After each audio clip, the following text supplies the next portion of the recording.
Welcome to the Spitzen-Körper Thelema. We are examining Paracelsus in direct confrontation with the medical and alchemical establishment of the Renaissance. Not the Paracelsus of legend, the magus, the wanderer, the proto-romantic figure, but the working alchemist, methodical and enraged, issuing technical instruction while dismantling the intellectual authority of Galen and Avicenna. This excerpt, the treasure of treasures for alchemists, belongs to a moment of rupture in Western thought, the early 16th century, when a Swiss physician with no university credential began publishing texts that treated laboratory operation as philosophy, and philosophy as inseparable from the transformation of matter. Paracelsus inherited the medieval merger of alchemy and medicine, the belief that transmutation of metals and transmutation of disease were fundamentally the same work. But he inverted the entire premise. Where the alchemists before him sought mercury and sulfur as the two principles of metallurgical change, Paracelsus introduces a third, the mineral water that acts as coagulant and medium. This is not mystical elaboration. This is a claim about the structure of matter itself, and it is made against the entire weight of Galenic medicine, Avicennian pharmacy, and the alchemical tradition running from Jaber through Albertus Magnus. What you are about to read is the opening salvo in that war.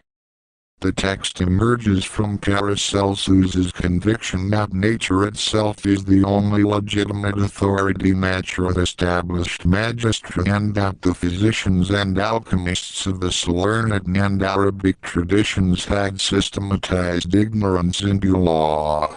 He wrote this between 1524 and 1530. Likely in Strasbourg or Basel, when he was still moving between courts and mining regions, accumulating the practical knowledge that would become his claim to superiority over the learned schools. The current of thought here is spagyric, the doctrine that separation and recombination of natural substances, distillation, fermentation, calcination, putrefaction mirrors both cosmic generation and the operation of divine will. But Paracelsus weaponizes spagyry against scholasticism. He does not argue. He demonstrates. And he does so with contempt. Now the text itself. Nature begets a mineral in the bowels of the earth. There are two kinds of it, which are found in many districts of Europe. The best which has been offered to me, which also has been found genuine in experimentation, is externally in the figure of the greater world, and is in the eastern part of the sphere of the sun. The other, in the southern star, is now in its first efflorescence. The bowels of the earth thrust this forth through its surface. It is found red in its first cobulation, and in it lie hid all the flowers and colors of the minerals. Much has been written about it by the philosophers, for it is of a cold and moist nature, and agrees with the element of water. So far as relates to the knowledge of it and experiment with it, all the philosophers before me, though they had aimed at it with their missiles, had gone very wide of the mark. They believed that mercury and sulfur were the mother of all metals, never even dreaming of making mention meanwhile of a third, and yet when the water is separated from it by spagyric art, the truth is plainly revealed, though it was unknown to Galen or to Avicenna. But if, for the sake of our excellent physicians, we had to describe only the name, the composition, the dissolution, and cobulation, as in the beginning of the world nature proceeds with all growing things, a whole year would scarcely suffice me, and, in order to explain these things, not even the skins of numerous cows would be adequate. Now, I assert that in this mineral are found three principles, which are mercury, sulfur, and the mineral water which has served to naturally coagulate it. Spagyric science is able to extract this last from its proper juice when it is not altogether matured, in the middle of the autumn, just like a pear from a tree. The tree potentially contains the pear. If the celestial stars and nature agree, the tree first of all puts forth shoots in the month of March, then it thrusts out buds, and when these open the flower appears, and so on in due order until in autumn the pear grows ripe. So is it with the minerals. These are born, in like manner, in the bowels of the earth. Let the alchemists who are seeking the treasure of treasures carefully note this. I will show them the way, its beginning, its middle, and its end. In the following treatise I will describe the proper water, the proper sulfur, and the proper bond thereof. By means of these three the resolution and composition are coagulated into one. Concerning the sulfur of cinnabar. Take mineral cinnabar and prepare it in the following manner. Cook it with rainwater in a stone vessel for 3 hours. Then purify it carefully, and dissolve it in aqua regiis, which is composed of equal parts of vitriol, niter, and sal ammoniac. Another formula is vitriol, saltpetre, alum, and common salt. Distill this in an alembic. Pour it on again, and separate carefully the pure from the impure thus. Let it putrefy for a month in horse dung, then separate the elements in the following manner. If it puts forth its sign, commence the distillation by means of an alembic with a fire of the 1st degree. The water and the air will ascend, the fire and the earth will remain at the bottom. Afterwards join them again, and gradually treat with the ashes. So the water and the air will again ascend first, and afterwards the element of fire, which expert artists recognize. The earth will remain in the bottom of the vessel. This collect there. It is what many seek after and few find. This dead earth in the reverberatory you will prepare according to the rules of art, and afterwards add fire of the 1st degree for 5 days and nights. When these have elapsed you must apply the 2nd degree for the same number of days and nights, and proceed according to art with the material enclosed. At length you will find a volatile salt, like a thin alkali, containing in itself the astrum of fire and earth. Mix this with the 2 elements that have been preserved, the water and the earth. Again place it on the ashes for 8 days and 8 nights, and you will find that which has been neglected by many artists. Separate this according to your experience, and according to the rules of the spagyric art, and you will have a white earth, from which its color has been extracted. Join the element of fire and salt to the alkalized earth. Digest in a pelican to extract the essence. Then a new earth will be deposited, which put aside. Concerning the red lion. Afterwards take the lion in the pelican which also is found at first, when you see its tincture, that is to say, the element of fire which stands above the water, the air, and the earth. Separate it from its deposit by trituration. Thus you will have the triorium potable. Sweeten this with the alcohol of wine poured over it, and then distill in an alembic until you perceive no acidity to remain in the aqua regia. This oil of the sun, enclosed in a retort hermetically sealed, you must place for elevation that it may be exalted and doubled in its degree. Then put the vessel, still closely shut, in a cool place. Thus it will not be dissolved, but coagulated. Place it again for elevation and coagulation, and repeat this 3 times. Thus will be produced the tincture of the sun, perfect in its degree. Keep this in its own place. Concerning the green lion, take the vitriol of Venus, carefully prepared according to the rules of spagyric art, and add thereto the elements of water and air which you have reserved. Resolve, and set to putrefy for a month according to instructions. When the putrefaction is finished, you will behold the sign of the elements. Separate, and you will soon see 2 colors, namely, white and red. The red is above the white. The red tincture of the vitriol is so powerful that it reddens all white bodies, and whitens all red ones, which is wonderful. Work upon this tincture by means of a retort, and you will perceive a blackness issue forth. Treat it again by means of the retort, repeating the operation until it comes out whitish. Go on, and do not despair of the work. Rectify until you find the true, clear green lion, which you will recognize by its great weight. You will see that it is heavy and large. This is the tincture, transparent gold. You will see marvelous signs of this green lion, such as could be bought by no treasures of the Roman Leo. Happy he who has learned how to find it and use it for a tincture.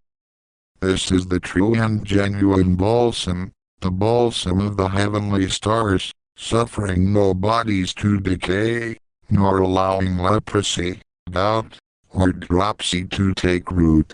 It is given in a dose of 1 grain, if it has been fermented with sulfur of gold. Ah, Charles the German, where is your treasure? Where are your philosophers? Where your doctors? Where are your decoctors of woods, who at least purge and relax? Is your heaven reversed? Have your stars wandered out of their course, and are they straying in another orbit, away from the line of limitation, since your eyes are smitten with blindness, as by a carbuncle, and other things making a show of ornament, beauty, and pomp? If your artists only knew that their Prince Galen they call none like him was sticking in hell, from whence he has sent letters to me, they would make the sign of the cross upon themselves with a fox's tail. In the same way your Avicenna sits in the vestibule of the infernal portal, and I had disputed with him about his aureum potable, his tincture of the philosophers, his quintessence, and philosopher's stone, his mithridatic, his theriac, and all the rest. Oh, you hypocrites, who despise the truths taught you by a true physician, who is himself instructed by nature, and is a son of God himself. Come, then, and listen, impostors who prevail only by the authority of your high positions. After my death, my disciples will burst forth and drag you to the light, and shall expose your dirty drugs, wherewith up to this time you have compassed the death of princes, and the most invincible magnates of the Christian world. Woe for your necks in the day of judgment. I know that the monarchy will be mine. Mine, too, will be the honor and glory. Not that I praise myself, nature praises me. Of her I am born, her I follow. She knows me, and I know her. The light which is in her I have beheld in her. Outside, too, I have proved the same in the figure of the microcosm, and found it in that universe. But I must proceed with my design in order to satisfy my disciples to the full extent of their wish. I willingly do this for them, if only skilled in the light of nature and thoroughly practiced in astral matters, they finally become adepts in philosophy, which enables them to know the nature of every kind of water. Take, then, of this liquid of the minerals which I have described, 4 parts by weight, of the earth of red soul 2 parts, of sulfur of soul 1 part. Put these together into a pelican, congelate, and dissolve them 3 times. As you will have the tincture of the alchemists. We have not here described its weight, but this is given in the book on transmutations. So, now, he who has 1 to 1,000 ounces of the astrum solis shall also tinge his own body of soul. If you have the astrum of Mercury, in the same manner, you will tinge the whole body of common Mercury. If you have the astrum of Venus you will, in like manner, tinge the whole body of Venus, and change it into the best metal. These facts have all been proved. The same must also be understood as to the astra of the other planets, as Saturn, Jupiter, Mars, Luna, and the rest. For tinctures are also prepared from these, concerning which we now make no mention in this place, because we have already dwelt at sufficient length upon them in the book on the nature of things and in the orthodoxies. So, too, the first entity of metals and terrestrial minerals have been made, sufficiently clear for alchemists to enable them to get the alchemist's tincture. This work, the tincture of the alchemists, need not be one of 9 months, but quickly, and without any delay, you may go on by the spagyric art of the alchemists, and, in the space of 40 days, you can fix this alchemical substance, exalt it, putrefy it, ferment it, coagulate it into a stone, and produce the alchemical phoenix. But it should be noted well that the sulfur of cinnabar becomes the flying eagle, whose wings fly away without wind, and carry the body of the phoenix to the nest of the parent, where it is nourished by the element of fire, and the young ones dig out its eyes, from whence there emerges a whiteness, divided in its sphere, into a sphere and life out of its own heart, by the balsam of its inward parts, according to the property of the Kabbalists. What Paracelsus has done here is epistemological sabotage. The received alchemical tradition running from the Arabic masters through the European compilations had codified mercury and sulfur as the binary principles from which all metals and minerals arose. This was not mere symbolic obscurity. It was claimed as description of actual chemical composition. Paracelsus does not reject the framework. He expands it. He adds a third principle, the mineral water, the aqueous medium, the coagulant, and he makes it operative not mystically, but practically. When you separate cinnabar through distillation, putrefaction, calcination, and recombination, you reveal this third principle at work. It is hidden until the spagyric art, the art of separation and reunion, forces it into visibility. The philosophers before him aimed at it with their missiles and went very wide of the mark, because they lacked a method. They inherited names, not operations. They had doctrine, not praxis. The language of planetary astra here is crucial. Paracelsus does not abandon the astrological framework of medieval alchemy. He intensifies it. Each metal has an astrum, a celestial correspondence, a starry essence that can be extracted, concentrated, and used as a tincture to transform base matter into that metal's perfected form. The red line becomes the tincture of the sun, gold. The green line becomes the tincture of Venus, copper. The work proceeds not through mystical meditation but through 40 days of precise thermal manipulation, putrefaction, fermentation, and distillation. The phoenix emerges the renewed matter only through technical mastery of sequence and degree. This is the core mutation, Paracelsus merges laboratory chemistry with hermetic cosmology so completely that you cannot separate the two. The microcosm and macrocosm are not analogies. They are unified through the practice of distillation. When he declares, "Of her I am born," her I follow _that her is nature, not books. He is claiming that fidelity to laboratory observations supersedes university learning. This text seeds centuries of chemical medicine, the yatral chemistry of the 17th century, and the eventual split between alchemy as operational chemistry and alchemy as spiritual philosophy. Next, Henry Cornelius Agrippa Geomanchi, the Spitzen-Körper Thelema. If this archive serves you, support it on Patreon. Link in the description.